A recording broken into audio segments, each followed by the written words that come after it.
What's up, everybody? It's Brandon here. I'm just getting in the shop. I'm gonna do some bevels on a chef knife I'm working on. This knife I've already roughed out. I actually have a lot of knives already roughed out. Yo, there you go. Come with me. See? It's my little rack of knives. Yeah. But this is the one I'll be putting bevels on today. It's a little, I think it's 8-inch chef knife. Hoping it's going to be really good. Turn out as good, if not better than the other ones. I'll be putting hollow grind bevels. I believe they call them half hollows, because the top will be hollowed out, but I'm going to try to flatten out the most I can out of the edge. I don't know. I call it a hollow grind because that's what I call it. So I'm gonna try to get y'all set up here to where y'all can see it. That 120 J flex up. So yeah, come along.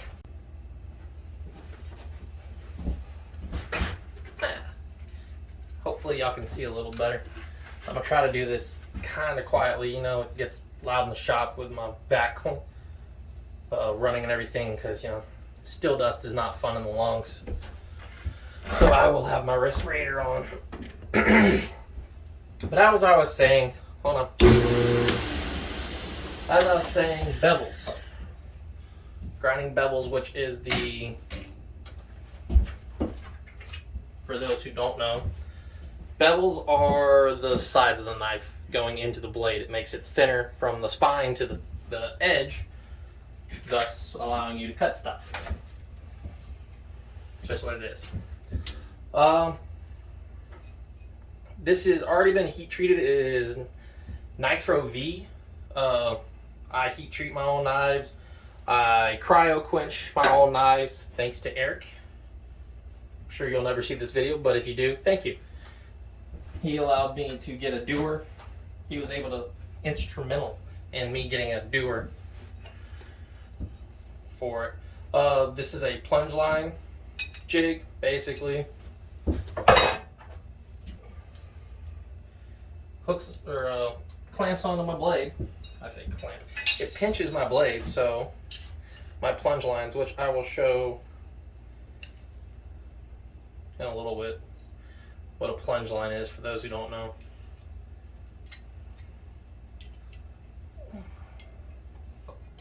All I'm doing here is trying to get this square to the spine of my blade, or perpendicular to the spine of my blade. That way it looks straight. Yeah, that should do it. As I was saying, they're already heat treated. I do that before because the more meat you leave on your blade, the less likely it is to warp. And warping is, instead of being straight, it goes any other direction. Makes an S, makes a banana, makes all kinds of stuff. Safety third. I need to get a new one.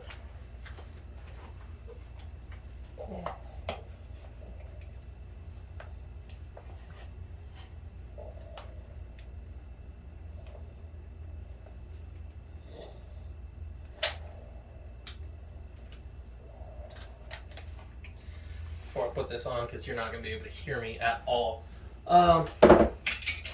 So I got a fresh 60 on here, which is something I've recently really thought about.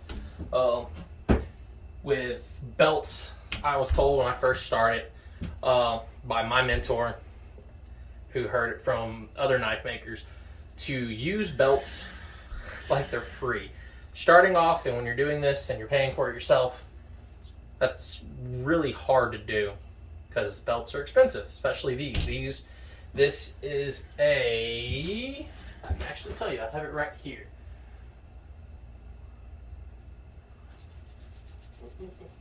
This is a Norton Blaze Plus ceramic belt. I found these last year and I love them to death. However, they are almost $10 a belt. So I use them because they work great. and you can get a lot of grinding done with them as long as you don't hog down on it and just tear off the ceramic. Abrasive. Like I said, this video is going to be... I might have to make a beginning to this video. It's a good thing there's editing. Alright, I'm going to mask up. I'm going to do this, make a couple passes, and I'll talk to y'all when I get the chance. Get a chance.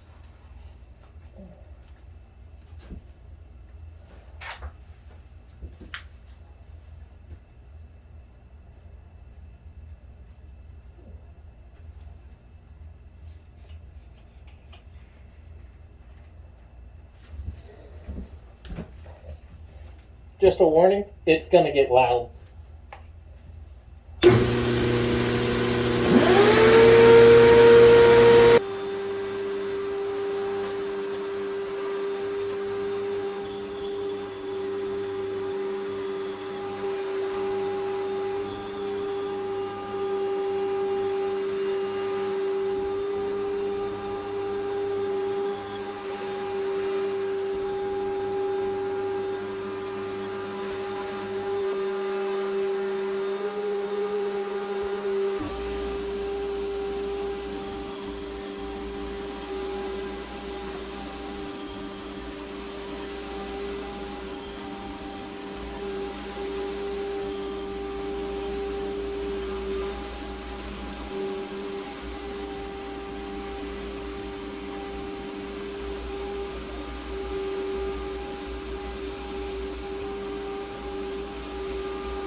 Okay, just quick update because you can't hear anything. I'm not doing a voiceover right now. That's just, I have 2 kids, they like to scream. It ain't happening. 60 grit, I'll do that until all the metal, or till I'm up at the edge and I start taking that edge down thinner, and I'll show you that here in a minute. I'll probably get a lot more done, because if not, this video would be incredibly long and just who wants to watch that? So yeah, that's what I'm going to be doing here for the next however long it takes me to get it right. I do see if I can show this. I do see where my spine grinds are going to be, or a little off, but see, this one's a lot thicker and thinner. But I'll show you how I fix that, or I'm going to address that. I'm going to try to bring these bevels up all the way, possibly full to the shoulder, possibly a little bit staying there to give it a tapered look. Yeah, so I'm gonna get some more work done on this and show y'all guys. Ready? Bye.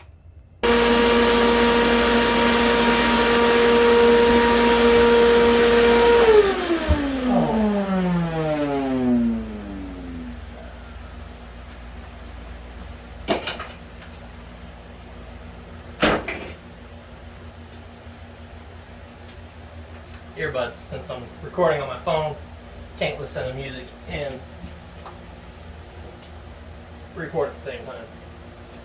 But I keep them in even if I'm recording, because, or I try to. Earlier I didn't, because it blocks out the noise. Okay, So I got a few little hiccups, but I got them roughed in.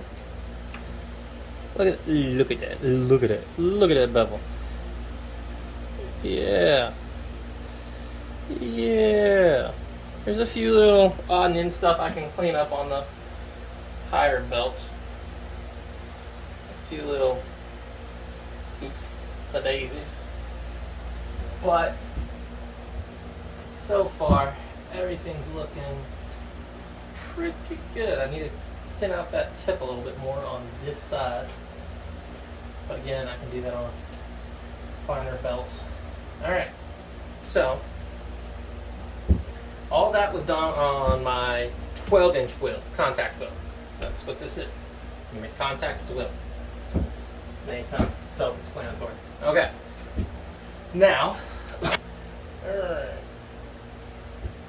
That was all done on my 12-inch contact wheel. Like I said, the name's self-explanatory. It's a wheel, you make contact to it. You can put words I'm trying to think about. Work rest? There we go. Hey! Work rest on it, and I probably should have used my work rest. I have a work rest for it. It's an extreme tilt by D&D Works. It's not made for this grinder, obviously.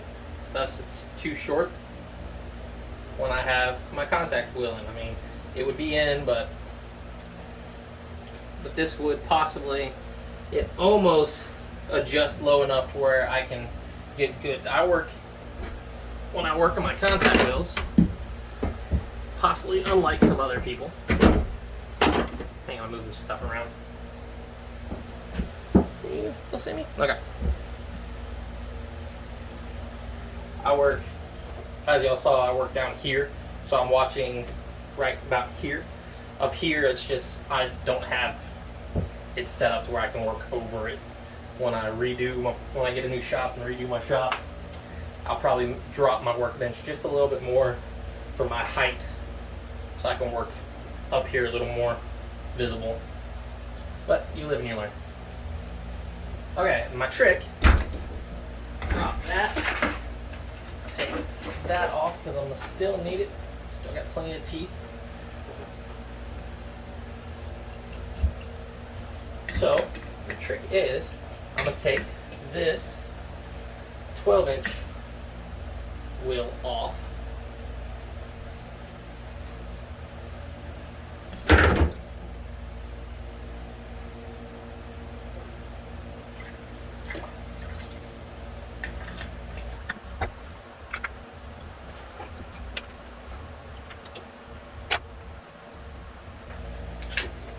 Inch off. Put it over here. It's nice and safe. This is a trick I picked up from Jerry Hossam.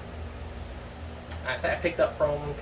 I've talked to him about it over Messenger. He's great. He's what I aspire to be eventually with my knife making skills. His work just looks awesome. And a nice guy. Well, he grinds his bevels a little different than some people. And how I learned. Where I grind. Let me get this on here.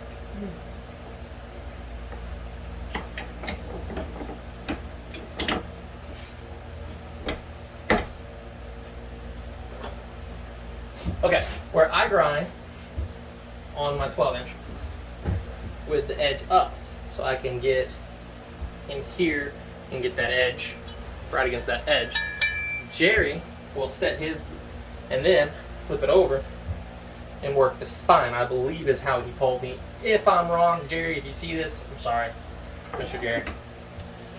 But I've learned you get heck of some hollow grind, some beautiful looking hollows.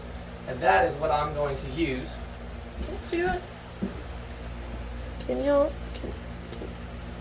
Alright, you see how it looks a little crooked? It's because the tip's a little fatter on one side. It's fatter on this side. You see how it kind of Looks like it's hollowing out here and it's making a kind of a weird sheet. I wish I had a board. And that'd come with production costs, along with another camera or two. But that way I can work that spine and get my spine nice and even and a really nice deep hollow. I did this once on a small skinning knife a buddy of mine bought for his dad. And it was beautiful. It was my favorite. Honestly, I didn't want to sell it, but again, when you're trying to do this one knife at a time, you don't have retirement money or anything. It's still mostly a hobby.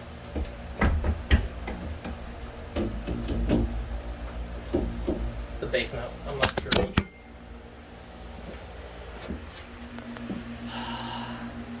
That's what these cheap stands get you. Please like this video. Subscribe to my channel. That way, maybe, not only will you see some cool knife stuff, it helps me out to where maybe this won't happen again. And you'll go for a ride.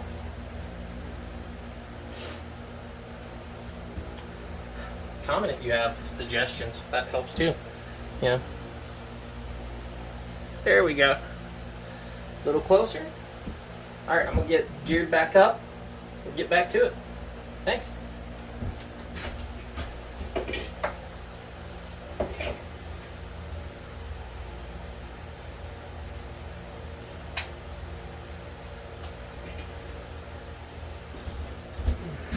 Make sure that didn't pause, y'all. This is going to be a fun video to edit.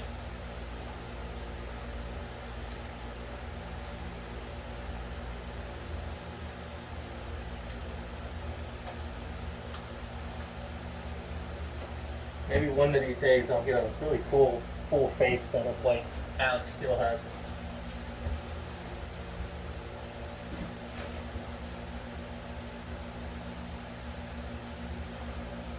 Can you hear me?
Quick thought. This is because I didn't say, it's a 2-inch contact wheel. Big difference.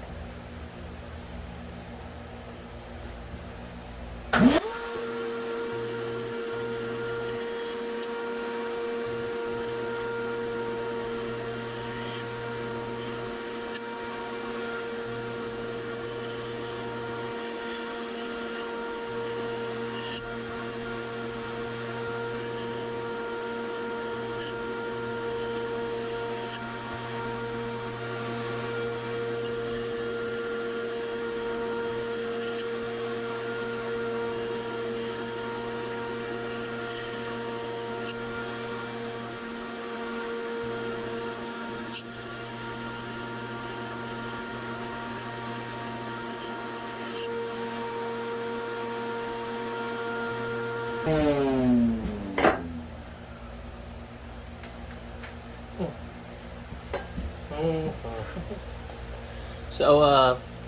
trying to thin out one spot.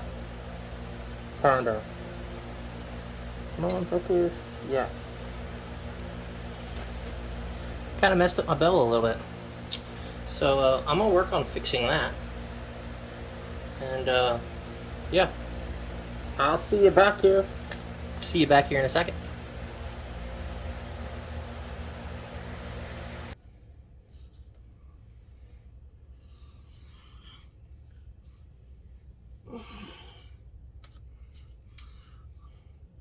Well, I was really hoping to be able to show you a fixed blade.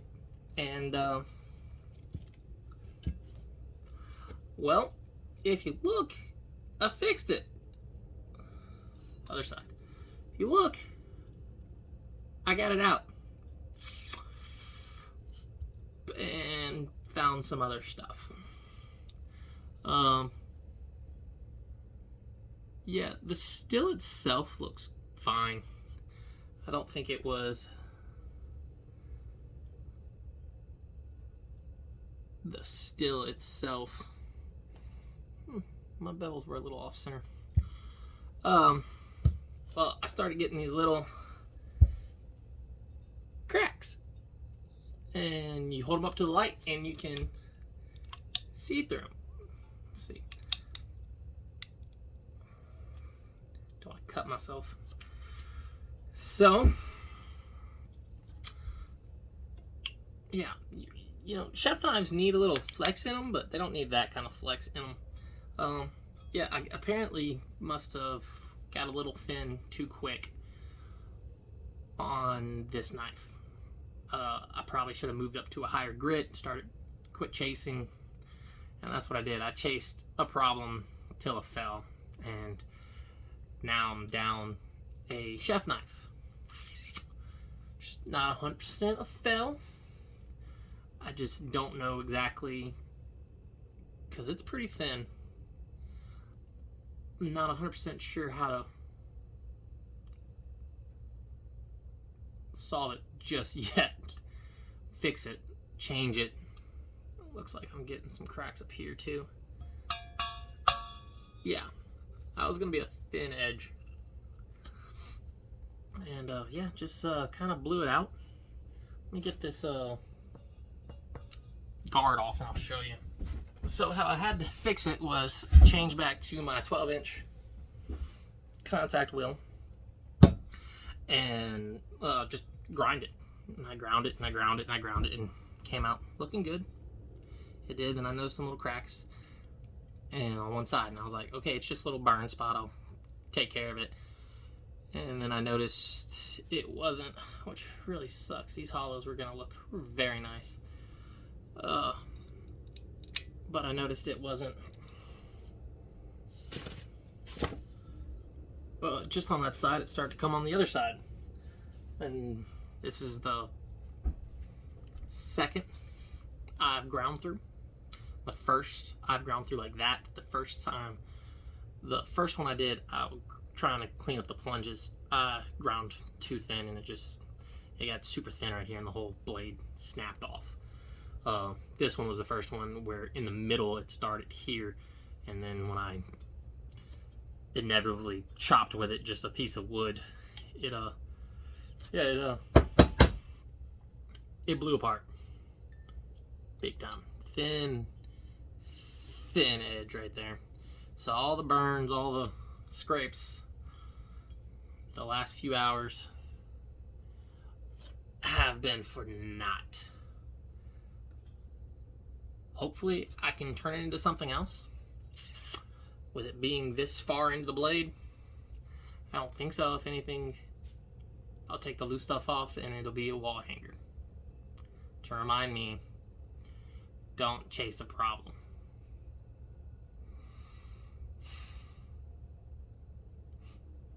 That sucks. This was going to be a heck of a knife. Well, everyone's got to have a fail video. I guess this is mine. If you like the content, sorry it didn't work out. If you like the content, like, subscribe, comment. Thanks for watching. Bye.